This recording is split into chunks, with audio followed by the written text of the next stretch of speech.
हर हर महादेव, देवों के देव महादेव के चरण में प्रणाम करता हूँ।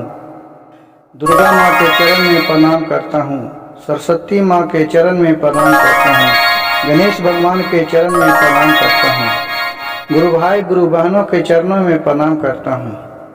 गुरु भाई गुरु बहन, आज का कहानी बहुत ही सुंदर और ज्ञानवर्धक है। कृपया कहानी को अंत तक सुनिए और ध्यानपूर्वक सुनिए कि एक सेठ ने एक गरीब आदमी को धन दौलत किस रूप में हथियाना चाहता है। गुरु भाई गुरु बहन, एक गांव में एक बहुत बेचारी गरीब दुखिया व्यक्ति रहती थी। वो अपने गांव में एक साहूकार था, उससे कुछ कर्जा लिया था। वो साहूकार का नियम था कि सब पर कर्जा दो और सूधे मूढ़े चक्रवृद्धि ब्याज करके उससे अदाई करके कितना भी गरीब की वो घर द्वार खेती बाड़ी सब हड़प लिया था। बेईमानी का निगाह उस पर लगा हुआ रहता था। लेकिन ये बेचारी जो गरीब दुखिया थी वो सच्चा दिल की आदमी थी। उनके बेचारी बहुत ही शिव चर्चा कथा कहानी में जाया करती थी।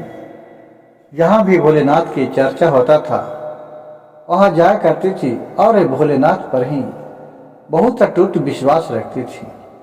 कहते थे चलो सबका नैया पार वही लगाएंगे। वो साहूकार से इसका किसी मुसीबत पर गया तो 1000 रुपया कर्जा लिया था। उसका सूद ब्याज करते करते वो 10,000 रुपया साहूकार बना दिया। और फिर एक दिन वो अपने कुछ आदमी के लेके ये दुखिया शिव गुरु बहन के पास आई। उसका निगाह में था कि इसका भी घर हथिया लिया जाए, क्योंकि ये तो दे नहीं पाएगी। और बोली, साहूकार आके इसके घर में बोला कि घरे हैं। बोले कि हाँ घर ही हैं। बोले कि सूद ब्याज करे आप ही 15,000 रुपया हो गया है। तुम हमें 2 दिन में पैसा दो, नहीं तो ये घर तुम खाली करो, मैं घर से निकाल दूंगा। ये बेचारी सुन के बहुत ही दुखी रहने लगे। अब इसको तो दिमाग में काम ना आया कि क्या करूं।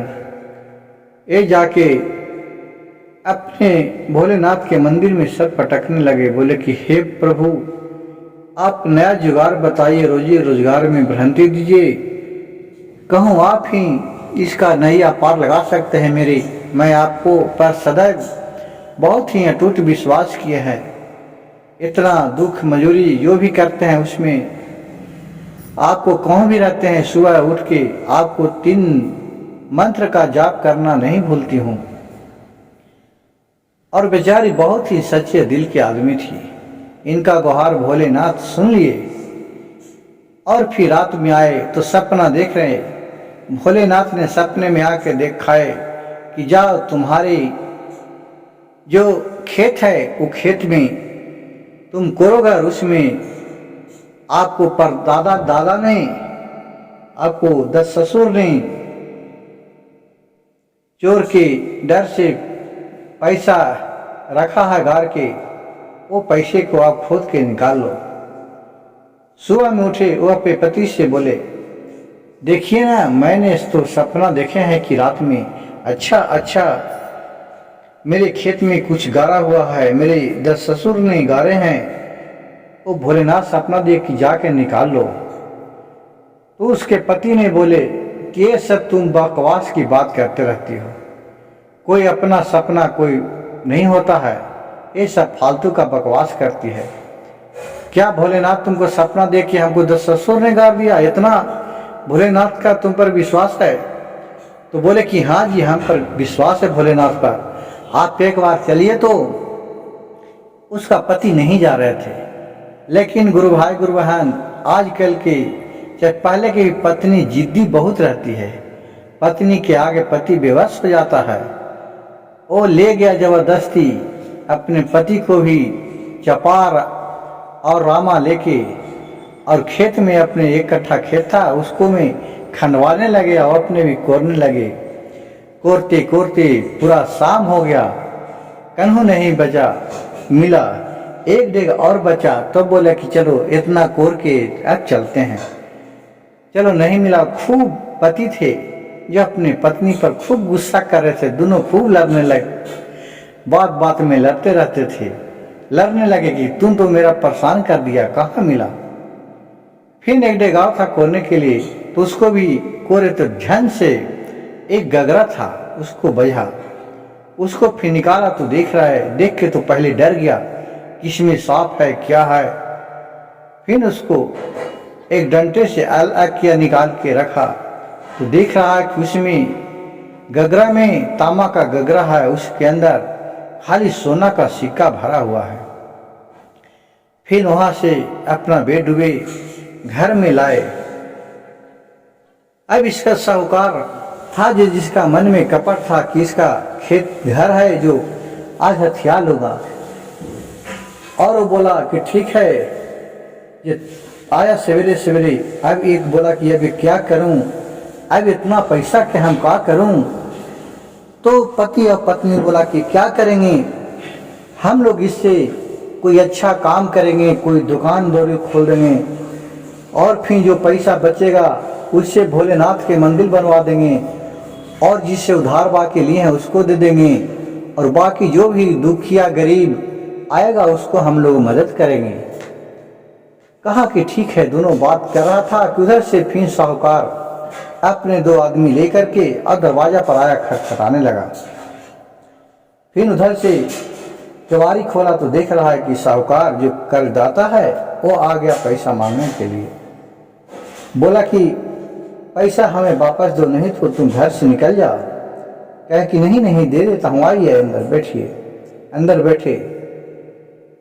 वो किसान के पति ने बोला कि अजी जलाइए 10 गो सोने का सिक्का, इनको साहूकार के दे दीजिए सूद मोर, और फिर ज्यादा निकलता हो सब समेत इसको वापस कर दीजिए। इतना सुनकर वो साहूकार के तो माथा में पसीना बहने लगा।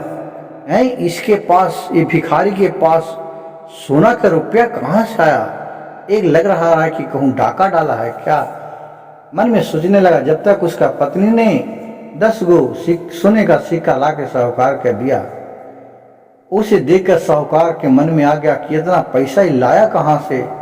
ये लग रहा है कि जरूर कहूँ चोरी किया है। अच्छा, इसका मैं पता लगाता हूँ। गुरु भाई गुरु बहन, आज के भी वही जमाना है कि अगर कोई आगे बढ़े, आगे के तरक्की करता है, तो ये सेठ लोग साहूकार लोग रहते हैं, वो उसको दबा के रखते हैं कि ताकि हम से वो नीचा रहे, हमसे ऊपर ना होए, ताकि हमको ही फिर काम उम नहीं करेगा, इसीलिए सब दबा के रखते हैं। उसी तरह कुछ दिन बीता। उसके बाद साहूकार को पैसा दिया, फिर गया। फिर साहूकार ने क्या किया कि जाके थाना में पुलिस को कुछ पैसा देके और बोला कि इसको फंसा देते हैं, इसको कहाँ से पैसा लाया हम तो पूछेंगे तब बताएगा नहीं। और फिर पुलिस भी को लेके डायरेक्ट चले आए इसके घरे। दरवाजे पे आया, पुलिस टुकाया, कवारी खोले तो गुरु भाई गुरु बहन देख रहे हैं कि पुलिस हमारे दरवाजे पर आया हुआ। बोला कि ये तू बताओ तुम कहाँ डकैती किया है। कहा कि हम लोग तो कहूँ नहीं डकैती किए हैं। तो तुम सोना का रुपया लाया कहाँ से, इसको घर में तलाशी लिया जाए। पूरा पुलिस घर में हिला दिया, और जो साहूकार था जिसका घर में सगा तलाशी लेने लगा। कुछ नहीं मिला तो देख रहा है कि एक मटका रखा हुआ है। कहा इसमें क्या है। तो उसका औरत बोला कि इसमें कुछ नहीं है, जो मैं किसी से डकैती नहीं किया हूँ, ये सब भोलेनाथ का कृपा है मेरे ऊपर। ये सारी कहानी बताया, लेकिन पुलिस वाला और साहूकार मानने के लिए तैयार नहीं था। फिर बोला कि उसका जो गगरा था उसमें पुलिस वाला गया उघार के देखने के लिए। कहा अच्छा यही में पैसा रखा हुआ है। वो गगरा के उघारा और देख रहा है कि खाली इसमें सोना का रुपया भरा हुआ है। जैसे पुलिस हाथ लगाया पैसा निकालने के लिए कि भोलेनाथ के कृपा से उसका दोनों आंख अंधा हो गया, उसको कुछ सुझ नहीं लगा पुलिस के। और साहूकार था वो भी चिल्लाने लगा, उसको भी कुछ नहीं सुझ रहा था, और पूरा आंख में उसको जलन होने लगा। फिर गुरु भाई गुरु बहन खूब उन लोग रोने लगा, खूब चिल्लाने लगा। गिड़गिड़ाने लगा कि हमें ठीक कर दो, हमें ठीक कर दो, हमने तुम पर बहुत शक किया, बहुत आरजू मिनती करने के बाद भी उसको ठीक नहीं हुआ। फिर इन दोनों ने भोलेनाथ के ऊपर जाके कहा कि भोलेनाथ प्रभु आप इनका क्षमा कर दीजिए, इसका गलती का एहसास हो गया। और फिर उसका ठीक हुआ और फिर वहां से दोनों चले आए। भाई गुरु बहन, मेरे कहानी अच्छा लगे तो एक कृपया मेरे चैनल को लाइक कीजिएगा, सब्सक्राइब कीजिएगा और एक शेयर कर दीजिएगा, ताकि भोलेनाथ सभी को मनोकामना पूर्ण करे। सदा सच के साथ भोलेनाथ विराजमान रहते हैं। हर हर महादेव, घर घर महादेव।